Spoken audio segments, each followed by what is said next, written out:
Dito ay naganap ang isang nakakapanlumong trahedya, isang pangyayari na nagdulot ng hindi lang pagkasira ng isang pamilya, kundi pagkawalan ng buhay ng dalawang inosenteng bata. Sila ang magkapatid na Sharon at Brooklyn. Magaganda, mababait, at puno ng pangarap sa buhay, pangarap na kailanman ay hindi na matutupad. Sa murang edad na 15 ay sinapit nila ang maaga at masakit na kamatayan. Ngunit ang mas masakit ay ginawa ito ng taong nagbigay din sa kanila ng buhay, ang kanilang ina na si Veronica Castro Youngblood. Bakit nga ba nagawa niya ang bagay na ito? Bunga nga ba ito ng isang mapait na nakaraan o ng paniniwalang relihiyon o ng pang-aabuso, pagmamahal at kabiguan sa buhay? Ating alamin ang kwento kung bakit humantong ang lahat sa isang hindi na maibabalik na alaala.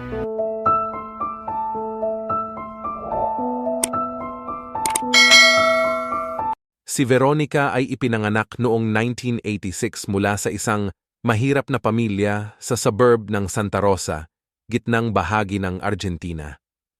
Walang maayos na trabaho at parehong lulong sa alak ang kanyang magulang. Dalawa lang sila ng kapatid niyang si Mia at siya ang panganay.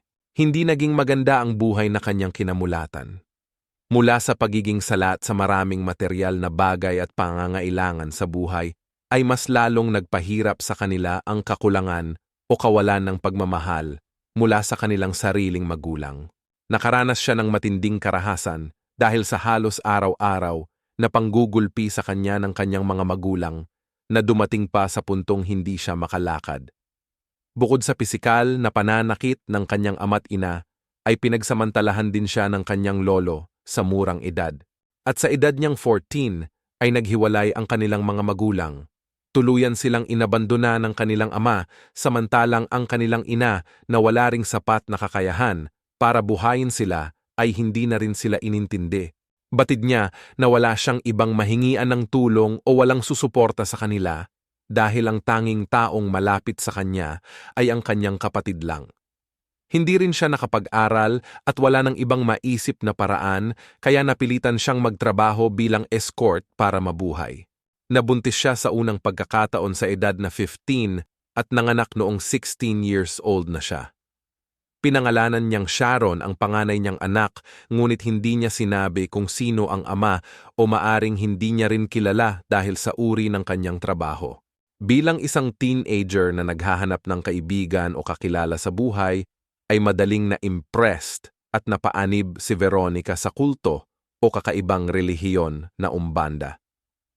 Ang Umbanda ay isang relihiyon na nagsimula sa Brazil na may halo ng mga elementong Katoliko, African at indigenous beliefs. Ito ay nagpapakita ng paggalang sa mga espiritu ng mga ninuno at mga elemento ng kalikasan. Sa Umbanda, ang ritual at pag-alay ay mahalaga upang makipag-ugnayan sa mga espiritu. Ayon sa pagkakatanda ng kanyang kapatid na si Mea, ay naniwala si Veronica na kaya niyang makipag-communicate sa espiritu o makipag-usap sa kaluluwa ng namatay. Sinabi ni Veronica na nakakarinig siya ng mga boses at nakakakita ng panaginip. Naniniwala din umano siya na pagkatapos mamatay ang isang tao, ang kaluluwa nito ay mabubuhay ulit sa isang maayos na pamumuhay. Ilan sa mga miyembro ng kulto ay naging mabuti ang pakikitungo sa kanya at pinakitaan siya ng pagmamahal. Ang mga bagay na ito ang ilan din sa mga dahilan kaya siya umanib sa nasabing kulto o mabilis na napaniwala sa mga sinasabi nila. Samantala, makalipas ang halos 4 na taon ay pumunta ng Amerika si Veronica kasama ang kanyang anak na si Sharon upang makipagsapalaran. Tumuloy sila sa Hampton Roads, Virginia, USA at dito ay nakahanap siya ng trabaho sa isang escort service company.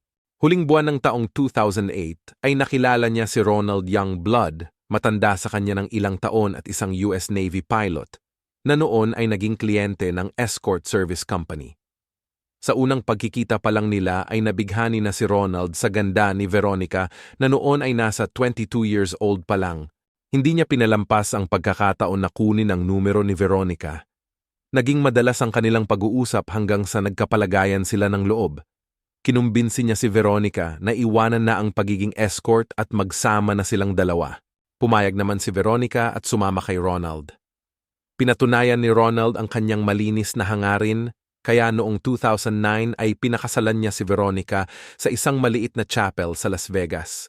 Pagkatapos nun ay naging masaya si Veronica at sa unang pagkakataon ay hindi siya nag-alala sa magiging future nila ng kanyang anak.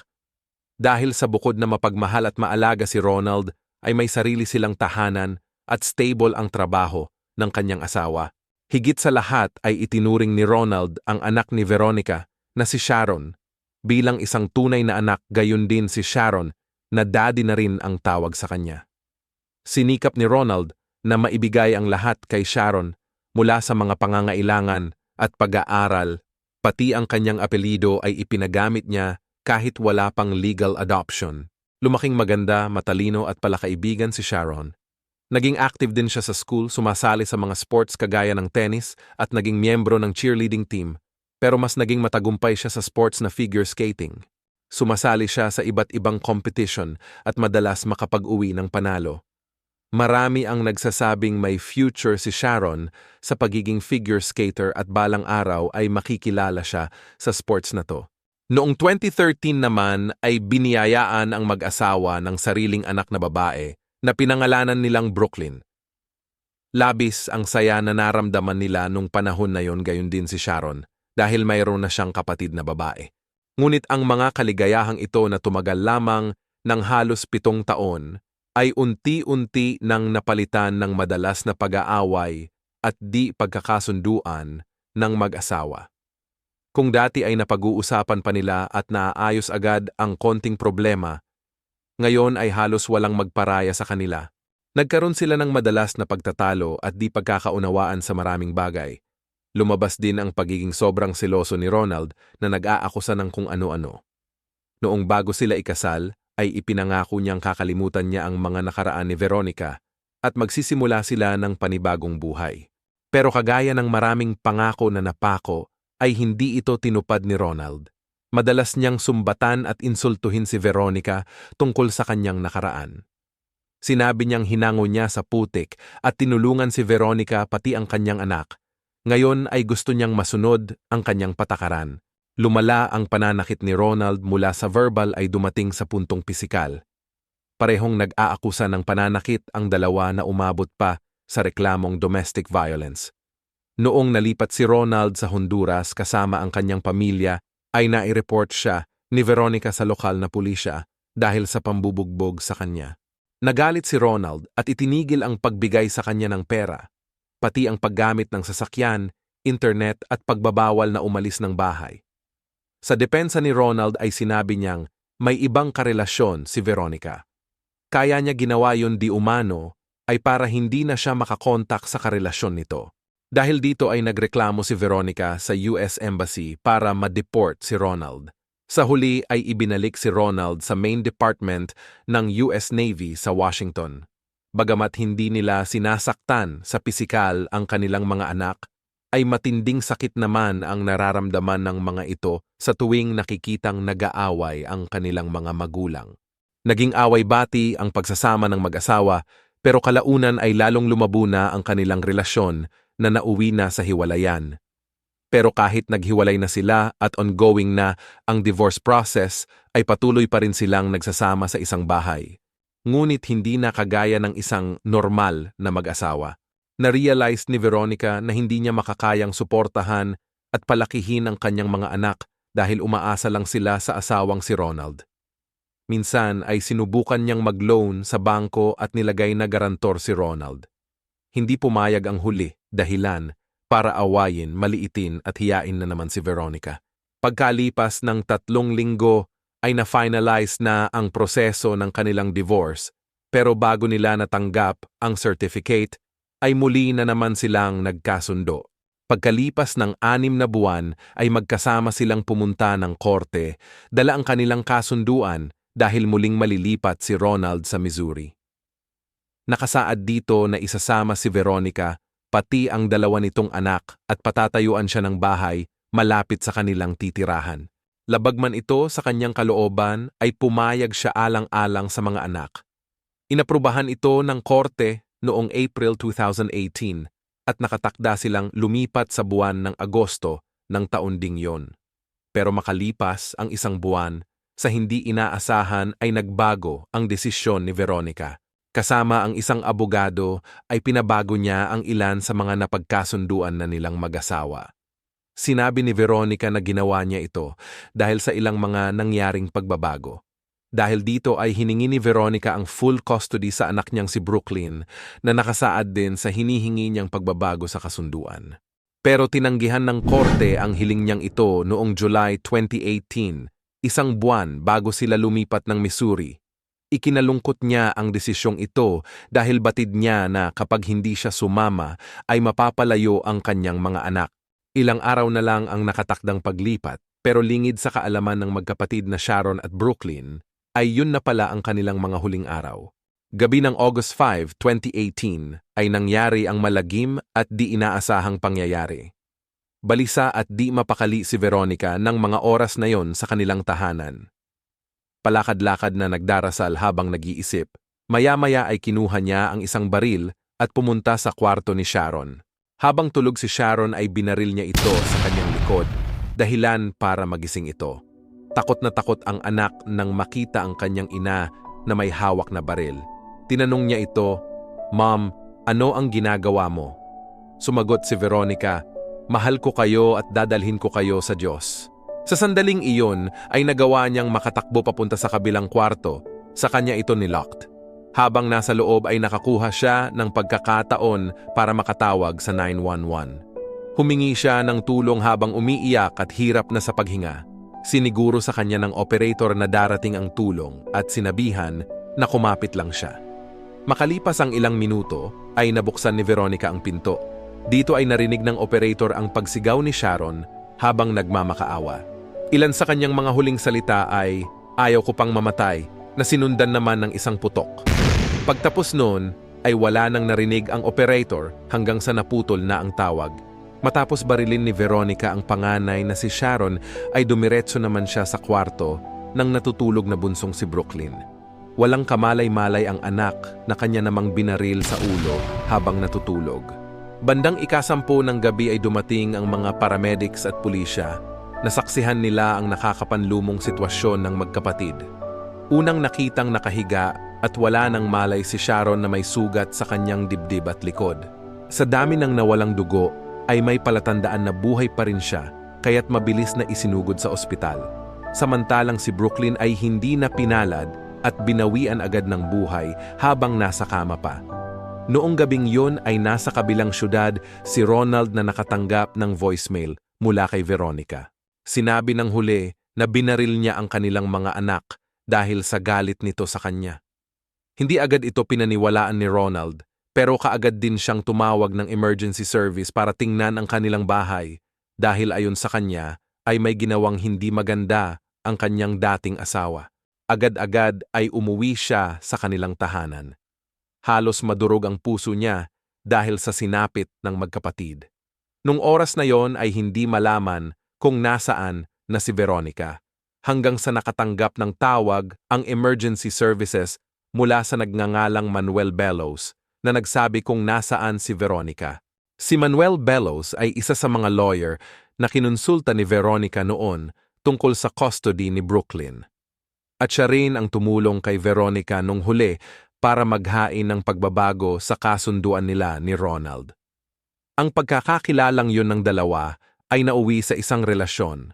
Matapos na mabaril ni Veronica ang kanyang mga anak ay pumunta siya at kumatok sa bahay ni Manuel.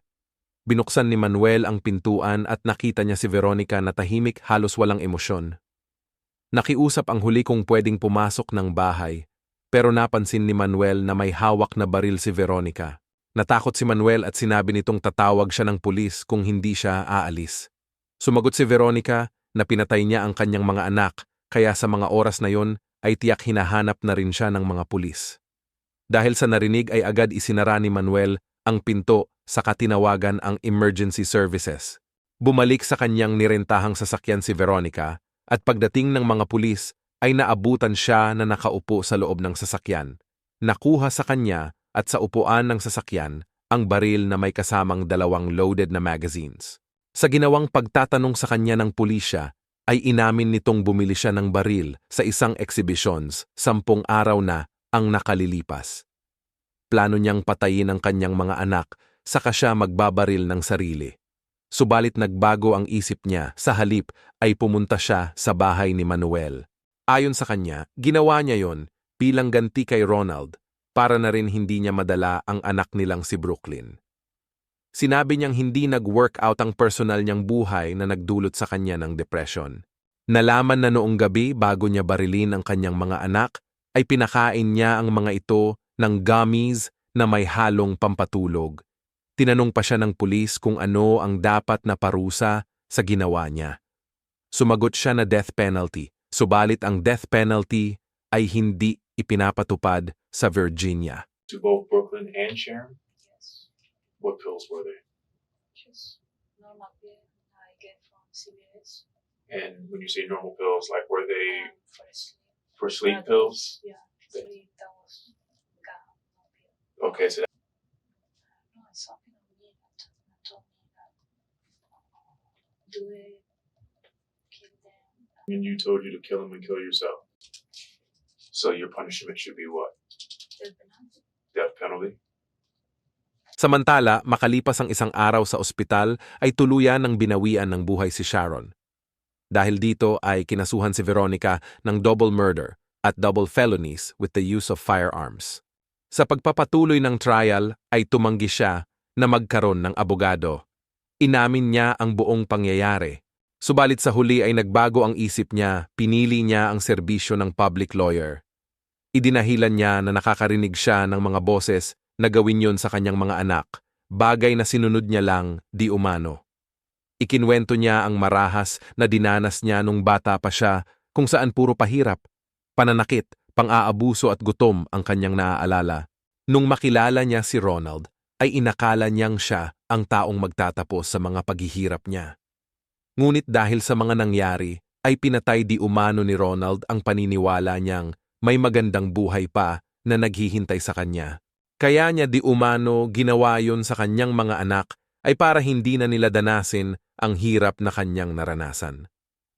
Habang nakakulong siya, ay ilang beses siyang nagtangkang magpakamatay, ngunit palaging naililigtas. Depensa ng kanyang abogado, si Veronica ay dumaranas ng mental disorder na na-develop dahil sa mga karanasan niya, impluwensya ng kulto na sinalihan at ang pang-aabuso ng kanyang asawa. Sinabi pa nito na wala sa katinuan ang kanyang kliyente nung gawin ang krimen, pero sa kabila ng mga depensang ito ay hindi rin kinatigan ng korte. Ayon sa husgado, ay mayroong pagpaplano sa kanyang ginawa dahil bumili siya ng baril ilang araw bago ang pagpatay. Pati ang pagpapakain niya ng may halong pampatulog ay hindi umano indikasyon na biglaan ang kanyang aksyon at hindi masasabing mayroon siyang mental disorder. Kaya noong March 2023 ay napatunayang guilty si Veronica sa kasong double first-degree murder at double felonies with the use of firearm. Sa edad niyang 38 ay hinatulan siyang makulong ng 78 years. Ang mga ina at mga ama ay may maraming responsibilidad, ngunit walang isa sa mga ito ang mas mabigat kaysa pagpapanatili ng kaligtasan ng kanilang mga anak. Sa kasamaang palad sa kwento down below.